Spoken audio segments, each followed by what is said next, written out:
I hope you remember when we talked about the different kinds of historical evidence. One of the kinds is physical evidence, which we've looked at. Another kind is this criterion of embarrassment, which we looked at. Now we're going to talk about some ancient historians and other people who mention Christ's crucifixion. Now, these are always less reliable than the physical evidence, but some of this is pretty impressive, especially one of them, which is almost a definite thing. So let's take a look at some other kinds of evidence, which is written evidence by people. And these are all non-Christian. In fact, a couple of them are very anti-Christian. A few references in Jewish and Roman sources. So there's someone named Mara bar Serapion, probably wrote this about 43 years after Jesus died, rose from the dead, and went to be with the Father. Probably about 43 years after. And this is what he says. What else can we say when the wise are forcibly dragged off by tyrants, their wisdom is captured by insults, and their minds are oppressed and without defense? In other words, when wise people are persecuted, what can we say? What advantage did the Athenians gain from murdering Socrates? Famine and plague came on them as a punishment for their crime. What advantage did the men of Samos gain from burning Pythagoras? In a moment, their land was covered with sand. What advantage did the Jews gain from executing their wise king? It came just after that their kingdom was abolished. Now, so this has to be talking about Jesus Christ, because Jesus Christ was executed. He's the only king, although he wasn't really a king. I mean, he wasn't officially, he was a king in reality, but he wasn't officially called a king. But this person, Mara bar Serapion, he says, what did they gain from it? Well, just after that, their kingdom was abolished. And what happened was Romans destroyed the city and destroyed the nation and carried them off in exile. It was a terrible mess. So God justly avenged these three wise men. The Athenians died of hunger, the Samians were overwhelmed by the sea, and the Jews, desolate and driven from their own kingdom, live in complete dispersion. Socrates is not dead because of Plato, neither is Pythagoras because of the statue of Juno. And then, nor is the wise king because of the new law he laid down. So, this is just, it's pretty clear it's about Jesus Christ. It doesn't tell us much, but it does say that he was executed. It doesn't mention the name, does not mention the resurrection, but it does seem to be about Jesus Christ. Next. This is much more important. Josephus, an important Jewish historian, who was born around the time that Jesus was crucified. Now, Josephus is a really interesting person, and if you want to read some really fun reading, read the Wikipedia discussion about his life, because he led a really interesting life. He's not a Christian. And this is what he did. He wrote what we're about to read in the 90s. That's like 60 years after the resurrection. Around this time lived Jesus, a wise man, if it is indeed right to call him a man, for he was a worker of amazing deeds and was a teacher of people who accepted the truth with pleasure. He won over both many Jews and many Greeks. He was the Messiah. Pilate, when he heard him accused by the leading men among us, condemned him to the cross. But those who had first loved him did not cease doing so. For on the third day he appeared to them alive again, because the divine prophets had prophesied these and myriad other things about him. To this day, the tribe of Christians named after him has not disappeared. Now, let me just tell you, this is very clear. It's written about 60 years after the resurrection of Christ. But let me just go over some, first of all, let me just give you some background. If you go online about this quotation, You'll read a lot of historians say that Christians wrote it. We don't have any evidence at all that this is not written by Josephus. It's in every single manuscript we have from Josephus. So it's not like it's not like we have some that have it and some don't have it. They all have it. So when they say that, the reason they say it is because it says Jesus rose from the dead, and they don't want that. And Josephus is not a Christian. He's a Jew, but he's not an anti-Christian. As you can see here, he has very positive things to say about Christ, and he has positive things to say about Christians. But just notice, he talks about him, A, being the Messiah, B, being crucified by Pilate, C, rising from the dead on the third day. And then D, notice he says the divine prophets had prophesied these and myriad other things about him. And then Christians have not disappeared. So he's telling us a lot about Jesus here. And the only reason that historians say it's not true is because it says Jesus rose from the dead. They don't like that kind of evidence. But there's no other evidence. No one would ever doubt it if it didn't say anything about the resurrection. Okay, now we're going to look at some writings against Jesus. Now, I just want to say that this is pretty amazing. Okay. If he says, they're talking about a heretic, a person who is blaspheming against God. If he says, it is our duty to forsake God, witnesses who hear from the outside, the other room, bring him to Beth Din and stone him. Thus they did to Ben Stada in Lydda, and they hanged him on the day before the Passover. Now what's interesting about this is the command is to take him out and stone him. But the event is they hanged him on the day before the Passover. And this is in a very, very ancient document. And this ancient document, wow, it looks pretty original. It's a Jewish anti-Christian statement. Not in an anti-Christian section, but an anti-Christian statement. And they call him Ben Stada. The word Ben means son of Stada. Stada would be a Roman soldier because the Jews said that Jesus was the son of a Roman soldier and Mary. That's what Jews normally said about Jesus. And that name is sometimes used by Jews against Jesus. Listen to this next statement. This is in a different part of the same document. It was taught, on the day before the Passover, they hanged Jesus. A herald went before him for 40 days proclaiming he will be stoned because he practiced magic and enticed Israel to go astray. Let anyone who knows anything in his favor come forward and plead for him. But nothing was found in his favor, and they hanged him on the day before the Passover. This sounds historical. The reason it sounds historical is because he's supposed to be stoned. He isn't stoned. He's hanged. There's more to it than that as well. First of all, the time of execution is really surprising. Jews would never execute people at that time. It is forbidden to execute people during the week of the Passover. It's never supposed to happen.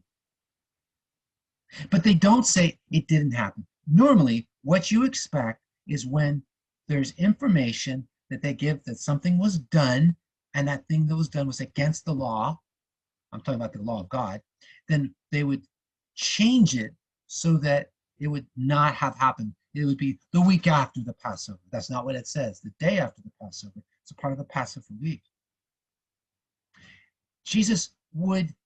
The Jews would never have executed. It was forbidden. And therefore they added an excuse, which is a really interesting excuse, because they had a law that if someone was going to be executed, there had to be 40 days of preparation to announce the fact he was going to be executed and calling for witnesses. So they say that this was brought in the city 40 days before he was executed. Now that's not true. We know in the Gospels he wasn't there for 40 days. He was up in Galilee, and then he was in Samaria, and then he came. So that's not correct. But they put that there so that at least it would look like it was legal. But notice, he's supposed to be stoned, but he's hung. That's very interesting. This is a criterion of embarrassment. It's embarrassing because it shouldn't have happened. He should not have been executed on the Passover. And the fact that they say that he was executed during the Passover week means it's a true memory. That's a pretty strong indication that's a true memory. Wow, that's amazing. The charges are unusual. The charges are not the charges we read in the gospel. Sorcery. That's not illusion, but actual evil magic. And I want you to catch that. This is not that he's doing like tricks. You're allowed to do tricks, but you're not allowed to do magic. So the word sorcery just means that Satan is the source of it. And sorcery here is evil magic, and that's what they accuse him of, is evil magic. And so here we have really interesting. Here is a pretty clear indication, historical evidence from a very ancient document by the enemies of Jesus, who nonetheless say that he did miracles. They call it evil magic, but it's still miracles. So here is some more proof. First, we've got the execution during Passover. Very strong proof, because there's a criterion of embarrassment, because you're not supposed to do that. He's not stoned, he's hung. He's hung, which means he's crucified. And then he's accused of sorcery. He's accused of doing miracles, but he's accused of doing miracles through the power of Satan, not through the power of the Holy Spirit. And notice, therefore, we have some really strong evidence that these things actually happen, as they're stated in the Gospels. No one be executed for illusion, just punished, but for Jesus, he did the miracles. And then it says enticing the people. And this means he led the people into idolatry. The word enticing there doesn't just mean just anything. It means that you are actually leading people into worshiping idols. That's what the word means. Of course, Jesus did not do that, but Jesus did teach that he is the Son of God. Remember, we've seen that. He said, I am the Son of God. He said, he who has seen me has seen the Father. I and the Father are one. And so lots of indications that Jesus said that he was God and the Son of God. Chapter 8 of John, chapter 5 of John, chapter 10 of John, chapter 1 of John. All four of those areas clearly show that Jesus is the Son of God. Lots of other places where he calls himself Lord of the Sabbath, where he forgives sins, where he raised people from the dead. Lots of places where Jesus is making himself out to be God. Now, he didn't say worship idols, but he did allow people to worship him. So when they say this, they don't mean enticing to idolatry, they mean enticing to worshiping him. So that's pretty strong. Wow. How old is this tradition against Jesus? Now, I've read some articles about this. I read an article. It's really interesting, because the person who wrote this article said these are most likely the original charges, the actual trial against Jesus. Wow, that's really possible. The original charge probably said this: on the eve of Passover, they hung Yeshu the Nazarene for sorcery and enticing Israel to idolatry. Now, the Gospels don't say that. The Gospels say that Jesus was executed for blasphemy, declaring himself to be the Son of God. It's related. It's related to the enticing Israel. But that means, and this is really important, this is not a Jewish copy of what Christians were saying about Jesus. Let me say that again. This is not a Jewish copy of what Christians were saying about Jesus. This is what Jews actually said about Jesus when he was tried and executed. The difference is that when Jews write things to contradict, to say, oh no, Christians are wrong when they say this, well, when they do that, they're going to say the same charges that Christians say. But not here. It's slightly different charges. One is a completely different charge. He did miracles by Satan. One's he did miracles by Satan. The other is that he he enticed people away to worship himself. So the fact that the charges are a little different means to me and lots of historians that this is from the actual trial of Jesus. And it's in an ancient Jewish document. The charges of sorcery and enticing Israel to idolatry are a form of blasphemy. Now this is Lucian. Lucian called Jesus this: the crucified, foolish, and deceptive teacher who teaches for money. Lucian was later, but he saw Jesus as crucified, but he was a foolish and deceptive teacher. Tacitus, born in 56 AD, so that's 26 years after Jesus rose from the dead. Tacitus writes a little teeny bit about Jesus. Consequently, to get rid of the report, Nero fastened the guilt. Now, this is talking about Nero, the emperor of Rome. He was persecuting Christians, and the reason he was persecuting Christians was because he had been blamed for Rome burning down, and he did not want to be blamed, so he says the Christians did it. So Nero fastened the guilt for burning Rome down and inflicted the most exquisite court tortures on a class hated for their abominations called Christians by the populace. So, oh, that's interesting. Christians in Rome were hated. Okay, so that's the first thing you get. Christians are hated in Rome. Christus, from whom the name had its origin, suffered the extreme penalty during the reign of Tiberius at the hands of one of our procurators, Pontius Pilate. Okay, here is Roman historian, has nothing to do with Christianity, hates Christians, hates Jews, hates the Bible, thinks it's all terrible, but Christus, in other words, Jesus Christ, suffered the extreme penalty, in other words, death, from Pilate. So here is a very clear, and this is Roman. This is a Roman historian. He is not going to say this if he said, oh, this is what Christians say. No, no, no. Please get this. He is not saying, oh, well, Christians say that Pontius Pilate did this. He is saying Pontius Pilate did this. One of our procurators, that's like a governor, Pontius Pilate.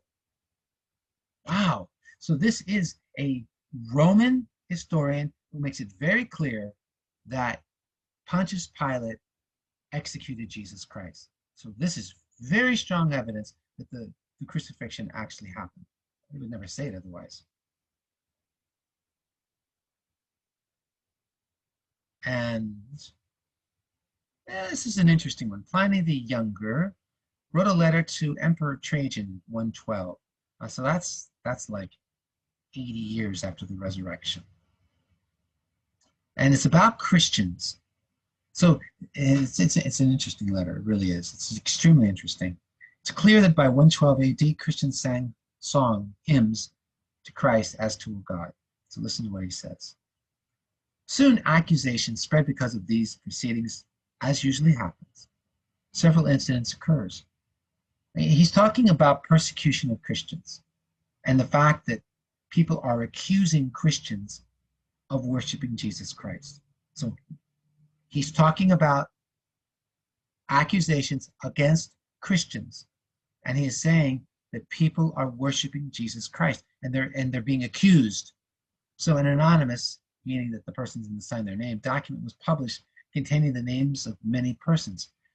Those who denied that they were or had been Christians, when they invoked the gods in words dictated by me, offered prayer with incense and wine to your image. Well, let me explain what's going on here.